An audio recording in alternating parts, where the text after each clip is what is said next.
hello, everybody. Thanks for joining us tonight. I want to remind you that we are recording this event, so please keep yourself muted unless you are participating in the event. And we will pass along the recording later this week. So yeah, it's good to see everyone, and thanks again for joining us. This will be a great professional development event in recognition of Earth Day. What you learn and the resources you could obtain for a very reasonable cost for our Mayo members could help you make your teaching world more like Earth Day every day. Tonight, you will discover something that could change what and how you teach. We are talking about two insightful and experiential resources about climate change education. So I am your host for the evening. My name is Cindy Fitzwilliams Heck, and I am a board member of the Michigan Alliance for Environmental and Outdoor Education, or MAYO. I'm also the coordinator for our certification program and the regional representative for Green Teacher. So MAYO has recently developed a partnership with Green Teacher to help facilitate our mission to support, inspire, and empower a diverse network of people with a passion for environmental and outdoor learning. Green Teacher is a nonprofit organization dedicated to helping people, formal, non-formal, and informal educators, both inside and outside of schools, to promote environmental awareness among young people. Green Teacher offers a quarterly magazine, they have regular podcasts, webinars, and they offer other resources all focused on raising environmental awareness and promoting sustainability. So I'm inspired by what they do. And if you are a Mayo member or sign up by the end of the month, you will receive a free Green Teacher subscription for the year 2021. So you would have access to all of these things that I mentioned and their extensive archive collection of resources. But now I will let our speaker share more of the exciting details of what Green Teacher can offer in your efforts to create meaningful climate education experiences with your audience. So tonight we have the Green Teacher editor and podcast host, Ian Shanahan. He will share an engaging presentation for what Green Teacher's resources can provide you. So the first half hour focuses on the young audience and the second half hour focuses on the teen or older audience. So if you have questions, type away in the chat and we will have time throughout the hour to answer those questions, and Ian might open things up to have conversation and engagement. So without further ado, welcome Ian Shanahan. Well, thank you so much, Cindy, and thank you everyone for being here at this virtual round table. I understand many of you are probably feeling that Zoom fatigue that so many of us have felt over these past 13 or 14 months. So I have endeavored to make this as interactive as possible and make it a circular discussion, including some Q&As and breakout groups, because this is a presentation that I have done in various incarnations multiple times, and I always learn a lot because I get to hear about the challenges and opportunities that people are facing in different areas. And one of the benefits of this period of downtime through the pandemic has been the opportunity to make such great connections and really connect with the NAAE affiliates across North America. And sometimes it feels like we're on different islands, but we are all pulling in the same direction. And it's just great to be involved in a collaborative event like this because we're largely trying to reach a lot of the same goals. So my focus will be on climate change, and I'm sure many of you can relate to this. The term climate change still gives me a bit of a lump in my throat or a pit in my stomach when I hear it. And I can still quite vividly remember the first day in third grade, so about age 9, when I learned about global warming and the greenhouse effect. It was an instructional video we were watching, and we were sitting on the brown carpet in Mr. Powell's room, my grade 3 teacher, and that was a while ago. But why do I remember it so vividly? Because it's associated with a very powerful emotion that stuck with me through my formative years. And I didn't know that climate anxiety was a thing, quote unquote, but I was experiencing it from a very young age. And through my work in environmental education with Green Teacher and otherwise, I've come to have a more productive relationship with the phrase climate change, where though I see the problems, of course, many of us have read the IPCC report or summaries of it. I see the problems, but I do also see the solutions. And there have been some really useful publications recently about the fact that we have the solutions. We don't need to completely reinvent the wheel. We have what we need, we just have to do it. And that gives me a certain degree of hope. But I want to get your thoughts on just sort of word association with that phrase climate change. And you can just type it into the chat box. Try not to think too hard, just what comes into your mind, what thought, feeling, image, emotion, whatever, when you hear that phrase climate change. So I'll just give everyone a minute or two to throw that in there.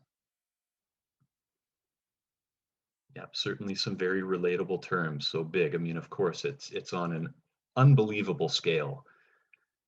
Urgency. Yes, we know that the urgency of this ever shrinking window. It was 12 years in October of 2018 when the big 1.5 degrees Celsius study or report from IPCC came out. And it is scary to think that that window is shrinking, and it is sad to see resistance to it. And I see resistance to it in my own country. We think about polar bears, sure. We think about change, which can come with it some opportunity. We think about how bad it is going to be, and even the most conservative estimates are still pretty bad, and we can't face it without facing that reality. Having said that, in terms of educating about climate change, there are some approaches that have been tried and tested to be more effective. And I'm sure with this crowd, it's no surprise that the doom and gloom approach isn't particularly effective if the goal is enacting change. A preachy approach isn't effective. It's interesting about the human psyche. Even if we agree with something, we don't like it if it's preachy. So preachiness, not effective. Doom and gloom, not effective. But how do we balance that with the reality, which is grim? It is a lot of these words that I'm seeing here. So we're going to explore a lot of those aspects while looking at some of the specific activities in the two hands-on workbooks that Green Teacher has put together. And as Cindy mentioned, we're a nonprofit registered charity. All of this goes back into improving environmental literacy, and in this case, climate literacy. So I'm going to share my screen, and we're going to jump into the nitty-gritty of the presentation. The last time I did this, I started my slideshow but didn't share the screen, so I will not make the same mistake twice.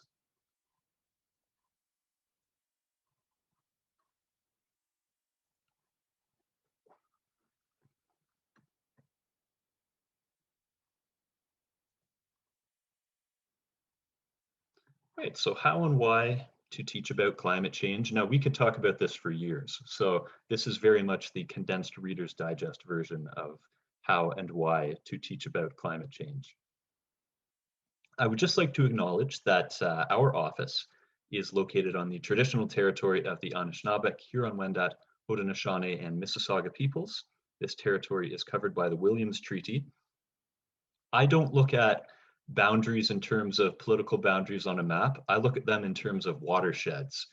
And to me, where you are in Michigan is home. We are all part of the Great Lakes St. Lawrence watershed. Every drop of rain is ultimately going to the same place. And what I always like to tell people, on the eastern end of Lake Ontario in Kingston, Ontario, that's where the St. Lawrence River starts. And I always like to tell people that there are blue whales in the same river that starts in Kingston, which is true. It's just very far away, but it is true. And I don't know if you caught on the news, this is a tangent, but there was a humpback whale in Montreal last spring, which is not salt water by any stretch, but I digress. We are all part of the same watershed, therefore we are all in the same home from my perspective. So the plan for this evening, so we'll first start by looking at the why. This is fairly obvious. The how, some interesting discussion can come up from this. So we'll focus on the kids to start with, and our two specific subcategories that we'll focus on are systems thinking and kinesthetic learning. We'll have a brief discussion after that to get a sense of other strategies that you have found effective in teaching climate change to kids. And then we will move on to teens. So I had the great pleasure last week of interviewing for our podcast 3 young gentlemen in New York City who have started their own podcast talking to climate scientists and climate activists because they haven't learned enough about it. And they were like, we don't know anything about climate change. We haven't learned about it in school. Let's fix it. So they said, let's start a podcast. And they're not getting paid for it. They just want to have these discussions and get other people involved in the discussions. So our regional rep from New York City said, hey, you should check this out. And I was like, I'd love to talk to them. So that episode will be out in May. And it was just really interesting to hear their experience, or unfortunately lack of experience, in New York City, a place that has some of the leading climate research happening in North America. So we'll look at some effective strategies for empowering teens and looking at measurable local change. And these are all activities taken from our workbooks. We then have a small group activity that we can do in maybe 2 breakout rooms. Since we have a nice small group, we'll be able to have those good intimate discussions. And then we'll do a follow-up from that small group activity and then finish off with kind of a final cumulative Q&A. And I don't really take the approach of Sage on the stage, so I hope this will also be a roundtable type discussion in the Q&A, because I'm interested to hear the challenges and opportunities that you have faced in your teaching context. So the why. I mentioned the IPCC, and they have been putting out a series of reports for many, many years now. And the one that I think most people probably think about when they think about climate change was the landmark one from October of 2018 about reducing the temperature to 1.5 degrees Celsius above pre-industrial levels. And it's one of the largest scientific endeavors ever taken in human history as a collective effort. And it's a lot to get through. It's tedious, and for some people it's boring in points, but it certainly has advised much of what we need to do and the path forward. So very quickly, this is not new. We've been talking about climate change in this continent since the late 1970s. With some vigor, and in and around 1990 is about when the scientific consensus about the severity of the issue came about, which at the time was enough time to react to prevent catastrophic effects of warming. That window, of course, is a lot smaller than it was. I'd like to talk a bit about Project Drawdown, and you may be familiar with the book, which I've got here. It's drawdown.org. And the approach that they took with teaching about climate change was, we hear enough about the problems, and we need to hear about the problems, and we need to talk about them. But if we can't have realistic alternatives to bring into that discussion, it's probably not going to go anywhere. So they've ranked 80 different solutions to the climate crisis based on various factors: probability from a social political standpoint, economic impacts, equivalence of greenhouse gas gigatons removed or drawn down from the atmosphere. And I found this to be incredibly inspiring. And it's a coffee table sized book, and it's great fodder for a coffee table because it's just full of opportunity. And when we look at the why of teaching climate change, yes, we need to teach people about the seriousness of the issue, but we also, I think, have an obligation to teach people about the great opportunities that exist. And I think a lot of that is personified in Project Drawdown. For those familiar with it, you'll know that based on their scenario 1, so getting to the 1.5 degrees increase from pre-industrial levels, health and education is ranked second most impactful behind reducing food waste. And to break that down even further, it's specifically about educating girls and women, empowering girls and women about their reproductive rights is a big part of it. And we don't have time to go as much into it, but it really emphasizes the key role that education plays in this whole society response to climate change. And there you can see the gigatons of CO2 equivalent reduced. They have quantified at 85.42. And again, you can go on drawdown.org and read more about that, or pick up the book. I don't work for them or anything like that. It's just a resource that I found to be very instructive and very inspiring. So we're going to start kind of the core part of the presentation with a story, and this may seem a bit idiosyncratic. What's the big deal about some bird poop? Interesting, kind of provocative question. Well, let's explore this a little further. So we're going to wind the clocks back to August 29th, 2003. It's a date that doesn't have any particular significance. However, it was shortly after a date that did have a lot of significance for those of us in Eastern North America. August 14th, 2003 was the big blackout.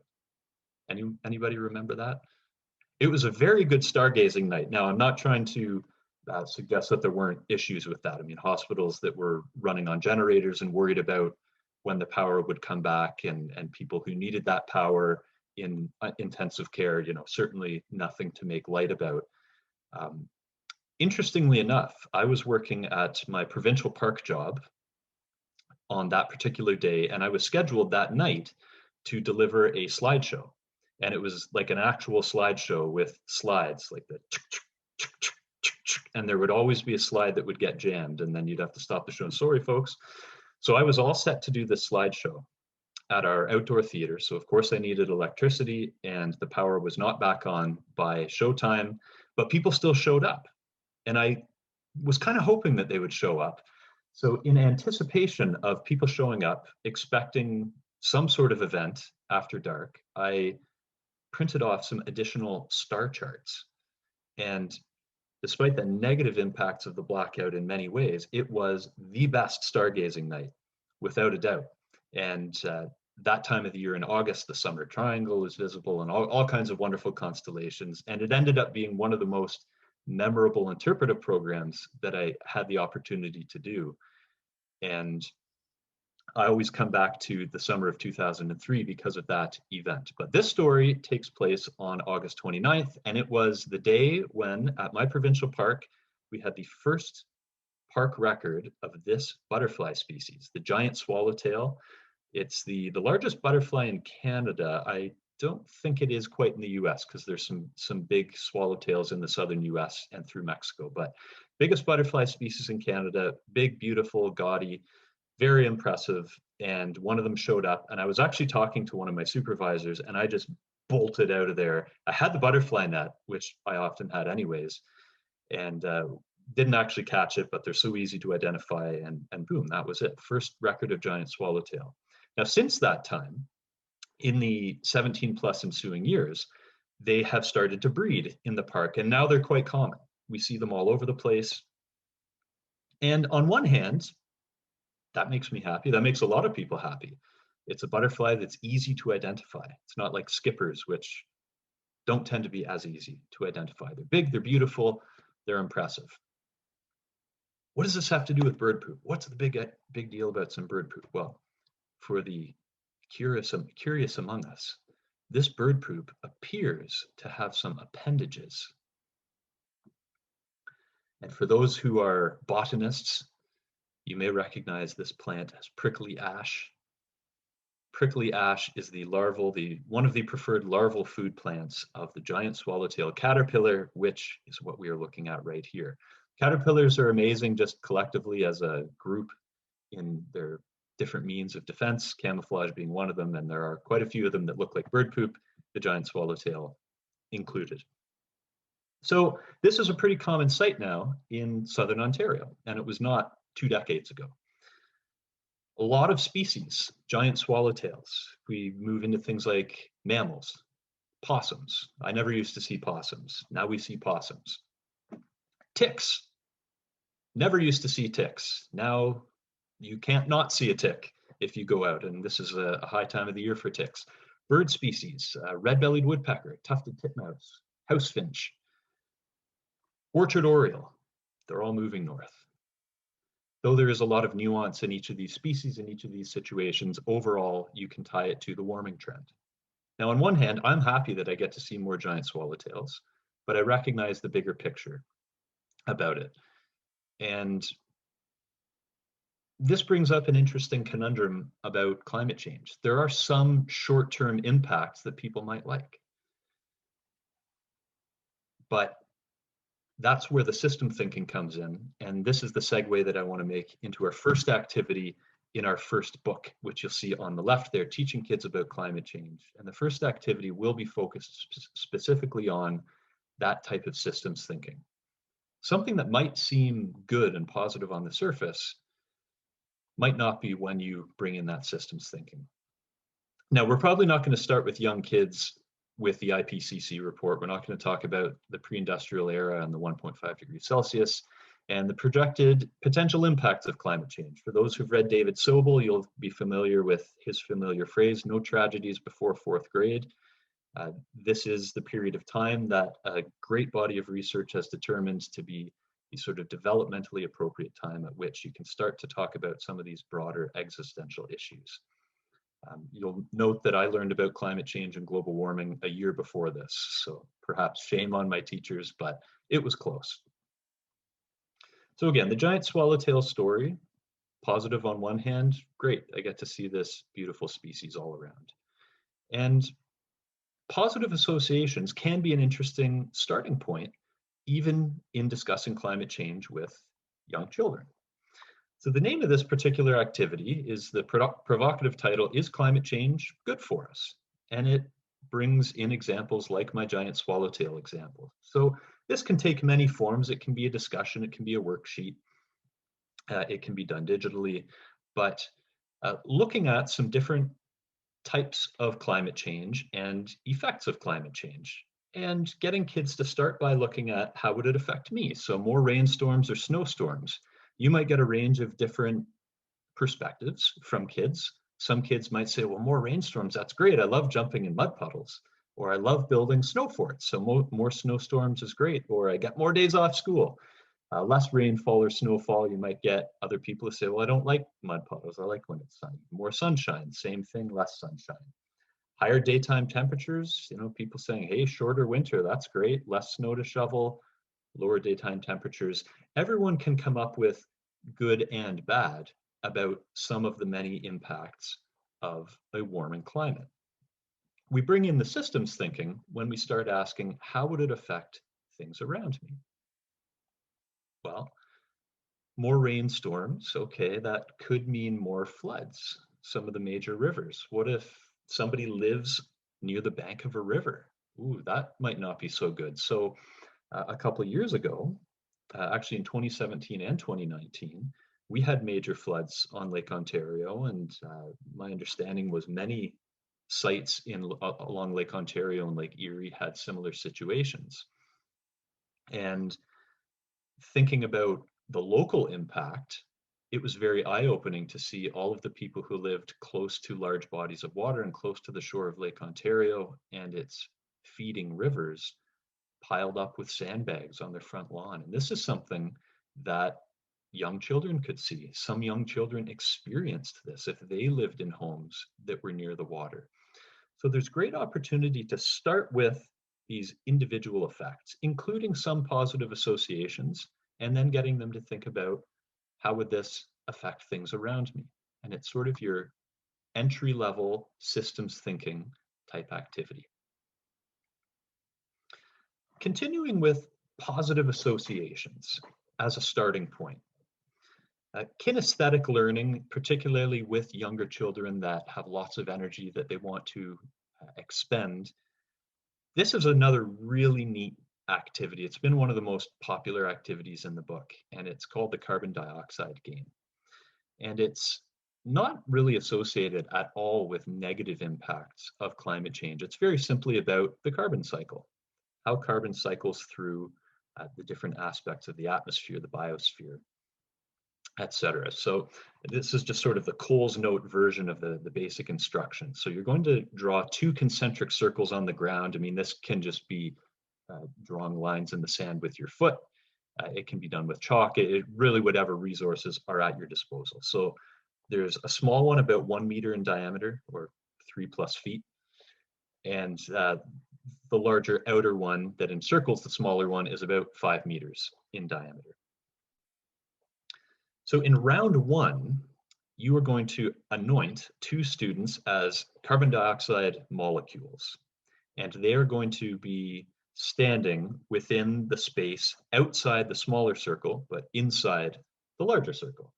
And all of the other students are sunbeams. So the sunbeams will position themselves outside the bigger circle. So they are out in space. Now, what do the sunbeams do? They enter the Earth's atmosphere. So the first barrier, that bigger circle, represents the edges of the Earth's atmosphere. So the sunlight enters the Earth's atmosphere, and the object of each round is for the sunbeam students to enter the Earth's atmosphere, touch the Earth, which is the smaller circle inside, and then exit the atmosphere. And they have to do this without being tagged by CO2 molecules. Now in round 1, the CO2 molecules are fixed. They can't move, they can't run around. Makes it a little more challenging for the CO2 molecules. Now, anyone who gets tagged becomes a CO2 molecule. They stay inside the circle. So you can probably see how this works now. The more students that get tagged, the more CO2 molecules there are, and then this could also lead into a basic discussion of positive feedback cycles. The more you have, the more you get. And then all of a sudden you've got many CO2 molecules, not many sunbeams, and then follow-up discussion. Okay, so if we've got this many sunbeams that have attached to CO2 molecules in the Earth, well, what do we know about sunbeams? What do we know about the sun? Well, it's very hot. The sun brings heat into the Earth. That's why we're here. That's why we have life. And if all of that heat goes to the Earth and stays within the atmosphere, what's it going to do to the air? What's that going to do to the Earth? So that brings in systems thinking. But what I love about this activity is you can do all of it while kids are having fun. You can do this outside, you can do it in the gym, you can do it anywhere, really. They're running around, they're tagging each other. Hopefully in a post-COVID world, this will be even more doable. And they're having fun, they're expending energy while learning about the carbon cycle. They're enacting sunbeams and carbon molecules. Now, a little wrinkle that you can add to this, you can draw some cards, some what did humans do cards. So a few examples here, these action cards. The top 4 are human actions that add more CO2 to the atmosphere. So if you draw the card in the top left, humans drive cars, you're going to add 2 CO2 molecules who will be standing inside the Earth's atmosphere. So again, the sunbeams that are going in to touch the Earth will have a more difficult time escaping without getting touched. And you can see different actions have different numbers of CO2 molecules that go in. Now at the bottom 4, you've got ways to offset this. Now I know the word offset, as a lot of very important research has shown, there are offsets and there are offsets, and particularly the humans planting trees is a type of offset that is used in some greenwashing. And though there are some places that maybe never would have had trees in the first place that do offset carbon emissions, there aren't that many of them. Places where trees are planted, where trees perhaps never would have been planted in the first place.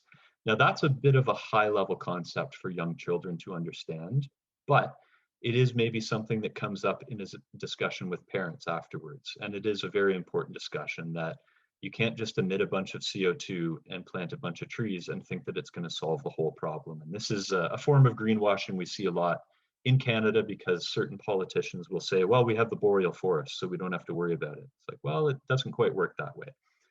A little high level for young children, but the overall structure of this activity brings about a very interesting discussion while kids are having fun. And my background is parks-based experiential interpretation, and I'm all about engaging young people, anybody, in having fun while they're learning, while they're experiencing.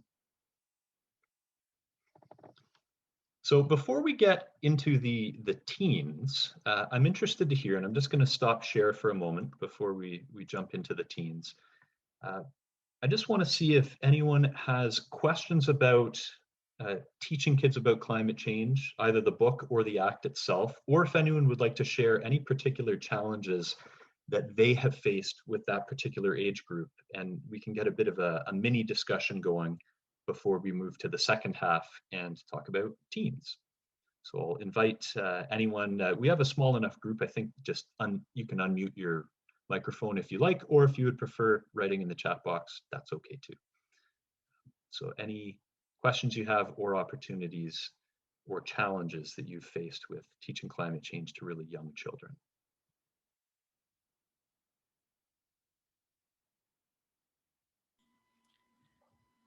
I think about a challenge I've had with teaching kind of third and younger is talking about like space or regions, like places other than Michigan, I guess, you know, geographic spaces, and saying how, you know, climate change, we always talk about it, it's like it's changing the world and it's this big thing. And I think that that's been a challenge. I've tried to bring it into something known by relating it to like our wardrobe and what we wear in a different season.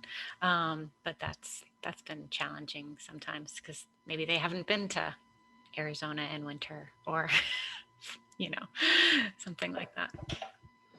Sure. So certainly the digital opportunities we've had in recent times has allowed us to much more easily connect with students in other areas or communities in other areas. And there's a great opportunity there.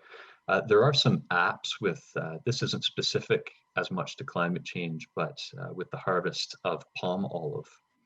And there are some apps that you can use in activities with even very young children to look at the products that they have in their lunches at home. And using this app can reference the impact that that lunch has had on certain habitats where palm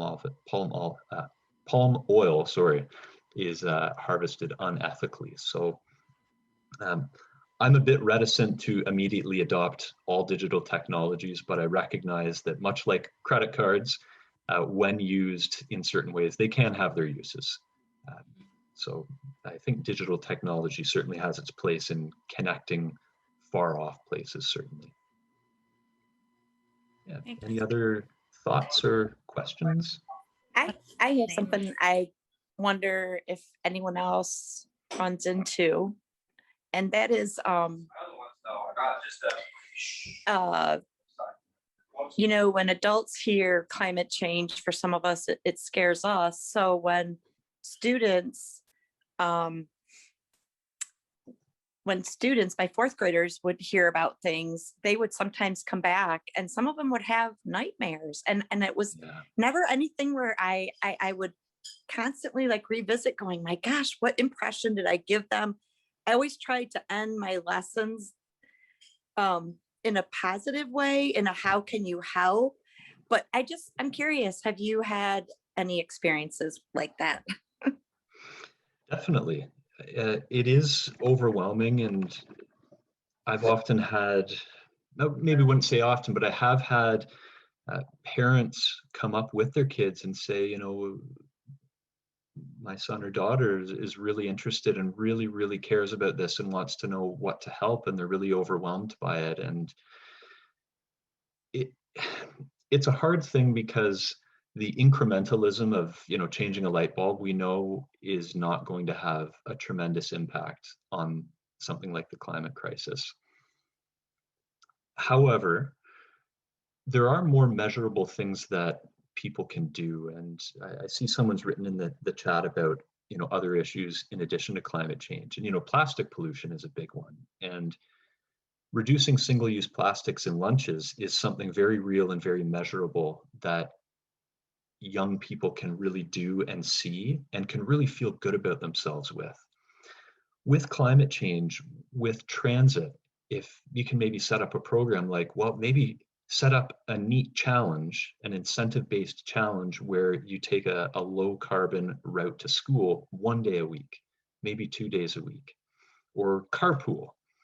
Those are very real, very realistic things that maybe don't have a huge impact in and of themselves, but they're connected to larger infrastructure projects that are making a difference. So cities that are beefing up their electric transit. It starts with people making the commitment. So in Kingston, Ontario, there was an initiative recently to get grade 9 students, 14-year-olds, to use public transit to get to school. And the biggest barrier was they just kind of didn't know how to do it because they didn't have any experience. And it's fairly straightforward, but they had a pilot program and they got students onto buses and working with transit passes. And if you have a bike, how to load your bike on the front of the bus. And it's paid off incredibly well. And this is something on a pretty broad scale. I mean, this is a city with 6 high schools. It's about 120,000 people. And student transit use has increased by about 80% since the year 2012. So that's measurable, and that's pretty cool and pretty impressive, and something that you can kind of high five yourselves about. So trying to find these opportunities for a small scale action that can potentially be connected to a larger community-based solution can be really effective. And I'll be talking about an activity on that sort of theme with the teens that could very well be adapted for younger students as well.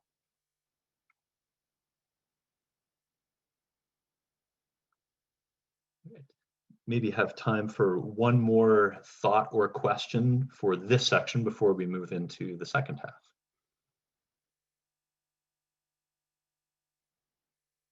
And if not, that's okay too. So I'm going to reshare my screen and we will jump into the how of teaching teens about climate change.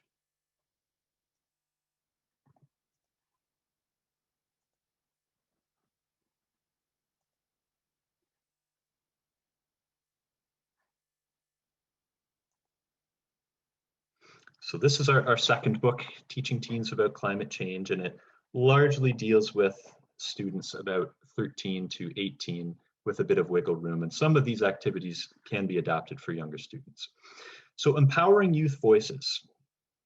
Students start to ask a lot more questions as they get into adolescence, and a good way to empower them is to give them realistic solutions to think about. So this is actually a board game, and we, for better or for worse, we have a gaming culture of youngsters, and it's probably not going anywhere, so let's use it.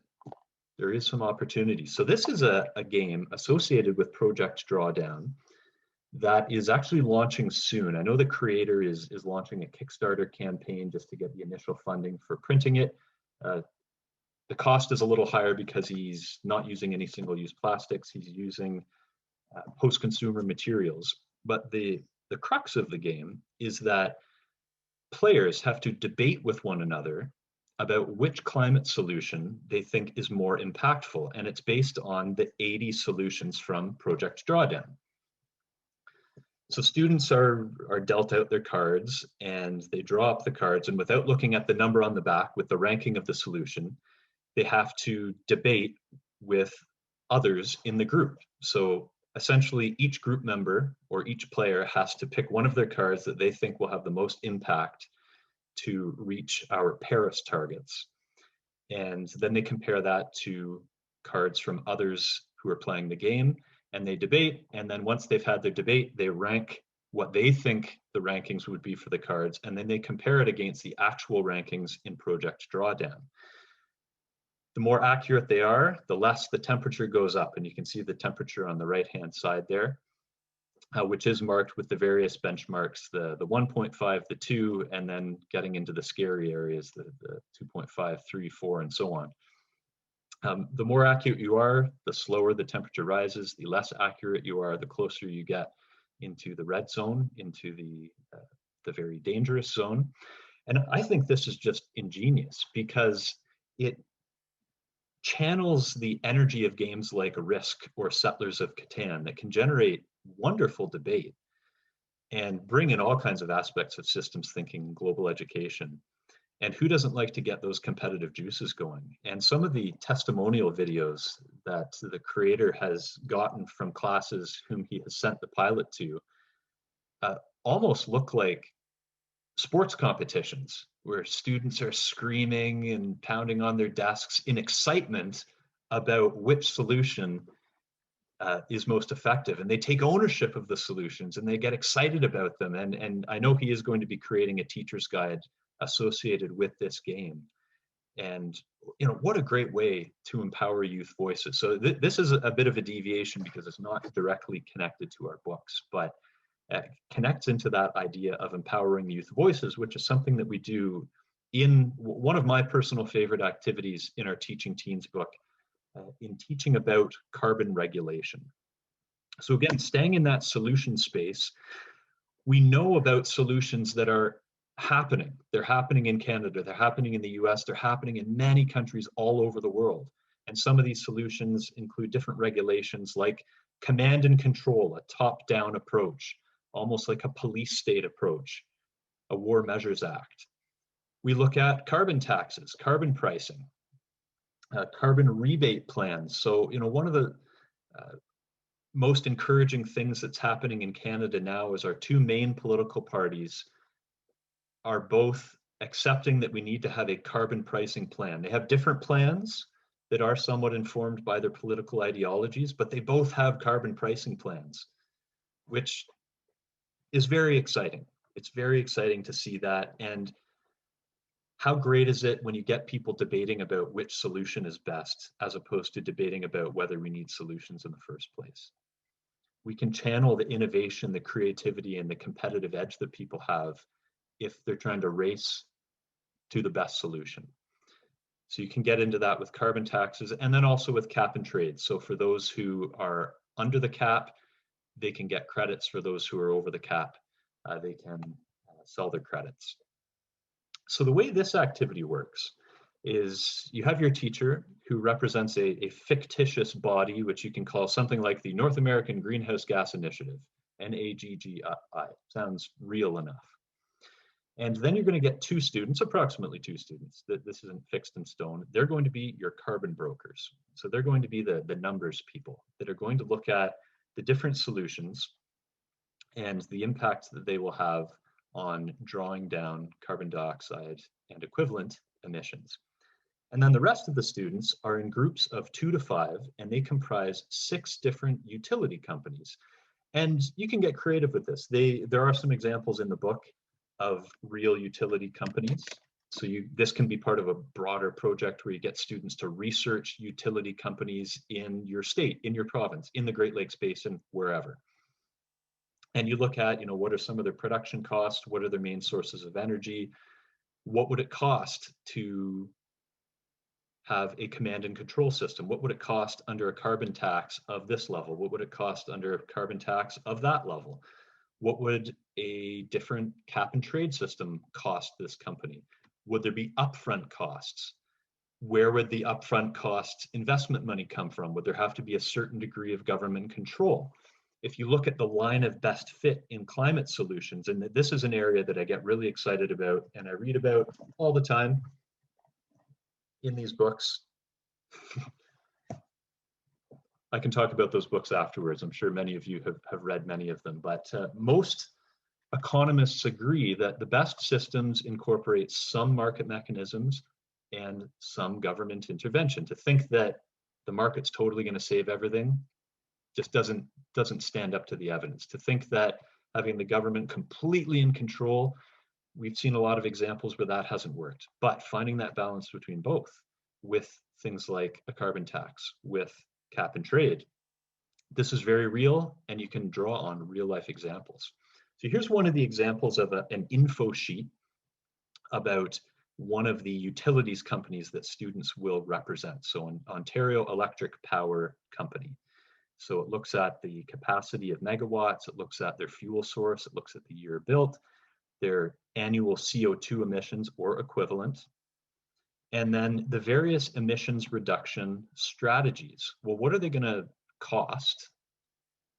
What are going to be their reductions, and then any additional notes associated with those? And how doable would all of that be under different systems? How doable would that be under a command and control regulatory system? How doable would it be under a cap and trade regulatory system, under a carbon tax system? Each group has to discuss this, debate this, research this. This could take place over several days. They have to go to the carbon brokers to clarify that their estimations based on carbon emissions and pricing make sense. The teacher is the final say in all of this. And this activity gives students an opportunity to look at the carbon cost and the financial cost to the different solutions and how viable they would be for different companies. Now, you might get some groups that are like, well, cap and trade is going to kill our company for 5 years. We're going to be in debt for 5 years. But what if all the other companies are like, well, this cap and trade is going to pay off really well for us? That's where you can bring into the discussion, well, for those companies that are really going to suffer short term with investment, that's where government investment can come in individual situations. And then that brings in this broader discussion about the economics of climate change. How does it connect to pensions? There's so much I could go on about this. This is what really, really gets me excited. And as I say, this is probably my favorite activity of the 2 books, because there's just so much opportunity for great discussion. Students can track their cost and their carbon emissions with these worksheets. All of these are available in the books. And of course, these can all be adapted for your particular educational setting. As attendees to this webinar, we are offering these books at a 30% discount with the code Mayo Green Teacher, small case, no spaces, no underscores or dots or anything like that. They will be available for $14.50. The regular price is $20.95. I'm the world's worst salesperson, but again, all of this is just going back into the nonprofit, like all of us EE organizations. So again, you're looking at what are the costs in terms of emissions reductions and finances in scenario 1, scenario 2, and scenario 3. And just the potential for discussion afterwards is fantastic. Continuing with solutions, looking at measurable local change. And this activity, very doable with teens, but I think can be adapted to students in younger grades as well. And this is all about designing a very real, very measurable car trip reduction plan for schools. The activity in question is called Going Off Ramp, a car trip reduction plan for schools. And you can start this in any number of ways. You can start it with a student survey, and this can be something that you might do during something like Earth Week or Earth Day.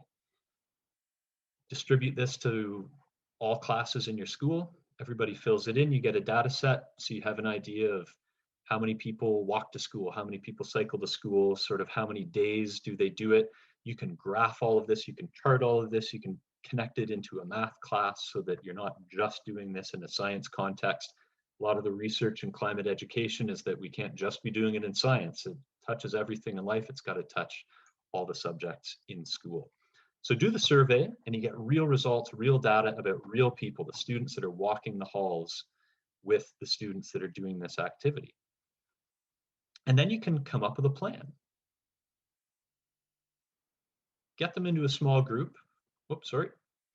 Get them into a small group and come up with a plan and a proposal that you're going to pitch to other classes. You can go around and do presentations to the other classes. So based on the data that we have, people take their car to school on average this many days a week.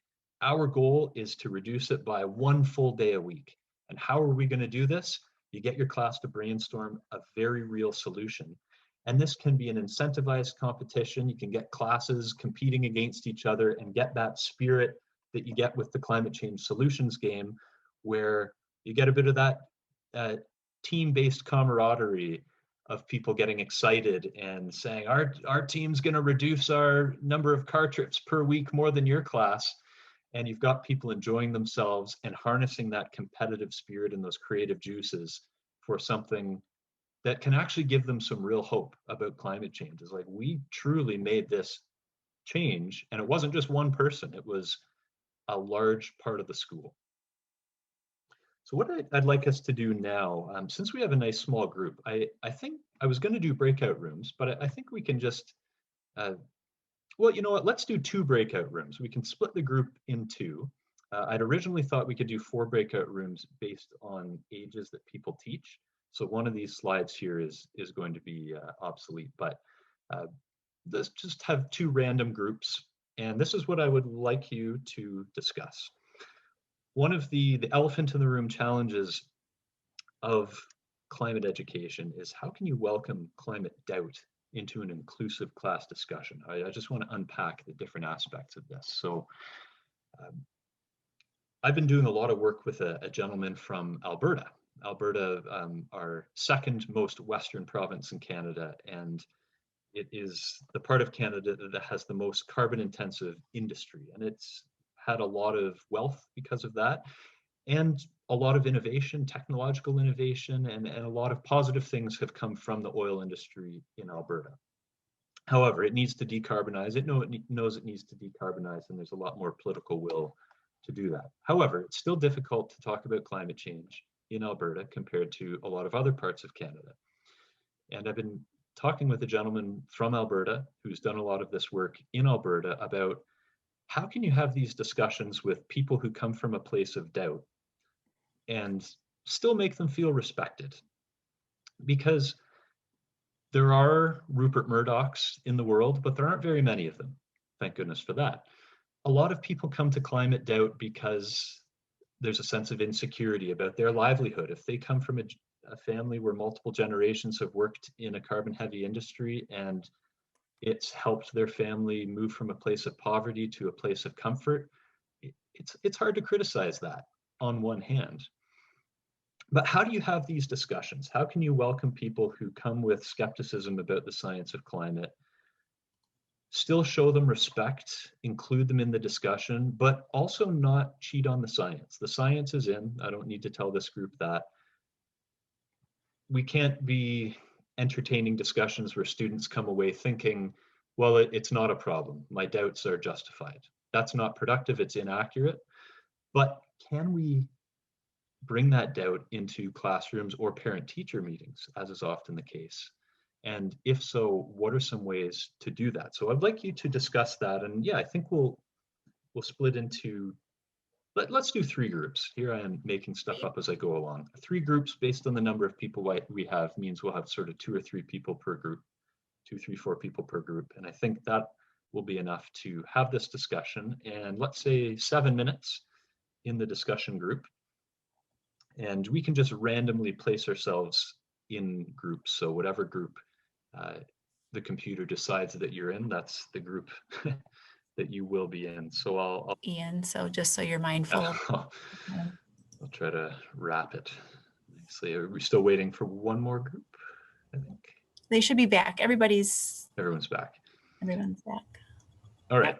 So we'll try to wrap things up because I know we are over time, and I promised myself I wouldn't, and I broke the promise. So we'll get a representative from each group to just summarize their main discussion points from the group. And then I'll just mention again about the books. And then if anyone needs to take off, because I know we all have many things to do, by all means, if you're happy to stick around and chat, I'm happy to. I think I owe that after going over time. So let's start with group number 1, a rep from group number 1 to just summarize some of the main discussion points from your group. Was that you, Brittany? You want to share with us what you did in group 1? I was like, I didn't remember what number I was, sorry. That's okay. Well, we kind of just started talking about the climate change topic in general. We started with your question, but we were saying we haven't really, well, someone teaches young kids, so they're not really having those conversations, but they're focusing more on, they're not really having the conversations with the parents, but they it's focusing more on what they can do because it's about the kids. And then I teach at I work at a museum at a university that's very people are choosing to come there, so I'm not interacting with a lot of climate deniers, but but we were also just talking about how we can make the climate change topic more relevant to kids, because it's just this big topic and people get overwhelmed. So what can kids do? And that was kind of more of our discussion. Did I miss anything, group? Yeah. Yeah, the relevance part is so key, and you get back into David Sobel and place-based learning, and my example from the gentleman in Alberta, where talking about climate change has more barriers than in some other parts of Canada, and there was a lot more success with talking about some of the impacts on agriculture, because there's also a large agricultural, that's a large part of the economy of Alberta. So that was something that got a lot of people's attention, was droughts and floods and growing season changes. So solutions, staying in the solution space and looking at local connections as much as possible, the research bears that out as being effective approaches. So it sounds like you're very much in line with that. I know our group numbers are maybe mixed up, but the group that is probably group number 2, if the rep from that group could share their findings. I think that's me. All right. So we talked about a couple of different things. One of the things I mentioned was I teach middle school right now, 8th grade. And what I found over, especially the past handful of years, is that kids tend to well, not just kids, but people, politicize these types of things. And so it becomes kind of this territory of like, and a lot of these kids are walking in with their parents' politics and have some views on that stuff. So I've really started every, really beginning every year with looking at just biases and, how our own emotions can sometimes get in the way of recognizing scientific fact, and that science is what it is, regardless of your emotion or political affiliation. And so getting kids to understand, like, we all come into it with a bias. And so that's sort of like, it makes it like we all have our ways of kind of putting some blinders on sometimes. So I think that makes it a little bit less threatening, because then everyone can kind of be like, okay, yeah, we all kind of have that. So that's one thing we discussed. Misty, who works in kind of a different, more non-formal teaching environment, says she runs into it more with like older folks who kind of have, set opinions about climate and human impact. And so she's found that, like, really just letting people talk and not shutting them down and giving them an opportunity to give their opinion, but then still kind of inserting the facts is an important component. So those were a couple things.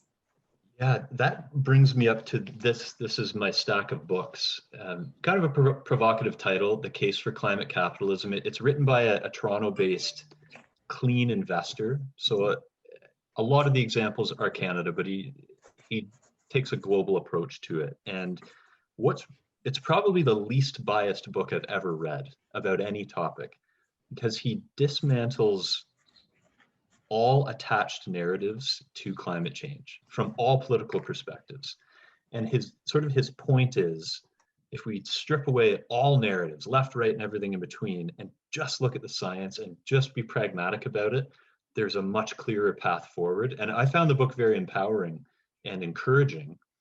And I thought, that's a way that you can find common ground in these types of discussions, where you're like, if someone's like, well, such and such party's just hitching their agenda. And you're like, well, yeah, there are some examples of that.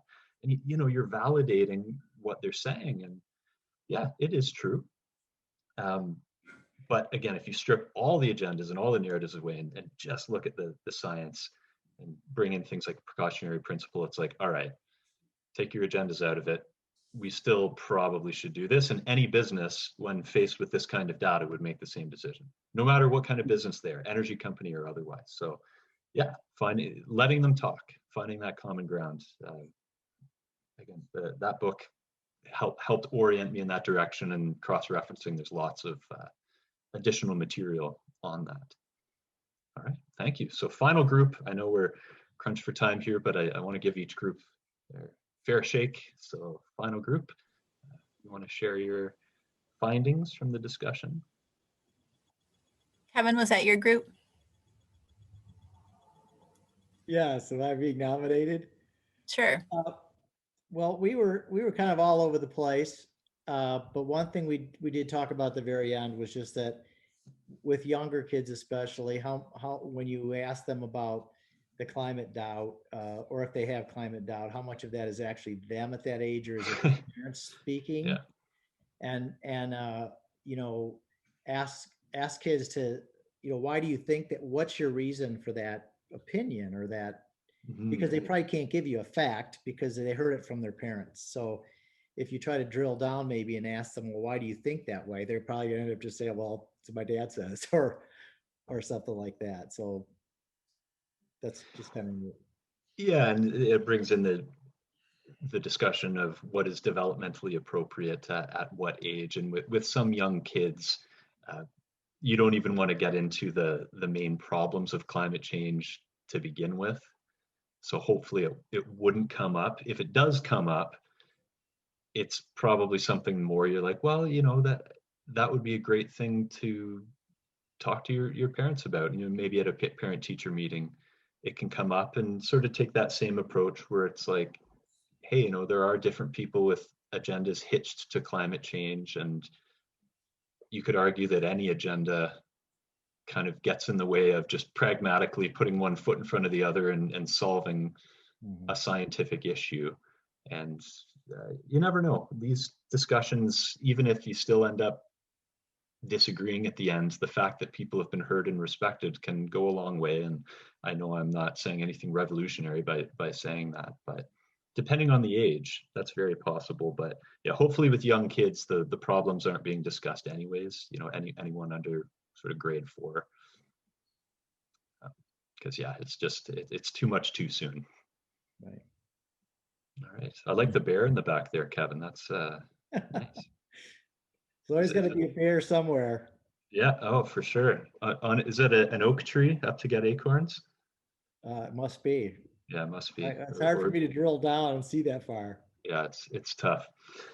Well, thank you, everyone. And of course, this is an unfairly short amount of time to devote to these discussion points, but the idea was to sort of get the ball rolling, and hopefully these discussions will continue in your social and educational circles. I just want to mention briefly again about the 2 books, Teaching Kids and Teaching Teens. I think one of the advantages of them is that they function as toolkits, and the lessons are classroom ready, quote unquote. I know, especially now with virtual learning and hybrid learning and kind of nobody knowing what way is up, there's less time to prep, and you don't really need to use a huge amount of time to prep with these activities. They each begin with an introduction with background information and kind of the why of it, and then very specifics of, you know, how to do it. You know, do this, and you need this many students, and these are the materials you need. And a lot of our Green Teacher articles take that approach. About 50% of the articles in each issue of the magazine include that. So very user-friendly, very pragmatic, and that's really the key word in all of this is stay in the solution space, make it local, make it relevant, be pragmatic. And there are ways that this can be an exciting space, maybe not a joyous space per se, but it can be an exciting and creative and innovative space in classrooms with students of many ages. So I apologize for going over time, but I thank everybody for their contributions in the discussions and for joining us here tonight. Thank you, Ian. So if people want to take advantage of the discount, they would just need to plug in that special code, right? The Mayo Green Teacher code, and you would get the resources at a discounted price of, what was it, $14.95 a piece? $14.50 it'll be. $14.50. Yeah. Ooh, so yeah, special. It's a steal. So thanks everybody for joining us. I'll leave you with these words of Dr. Jane Goodall. What you do makes a difference, and you have to decide what kind of difference you want to make. climate change affects us all. So let's try to make a positive difference. That's all I got. Happy Earth Day, everyone. Thanks again, Ian. Amen. Happy Earth Day. Thank you. Thank you. Thank you. Thank you. Hey, Cindy. Quick question. Yes, I'm here.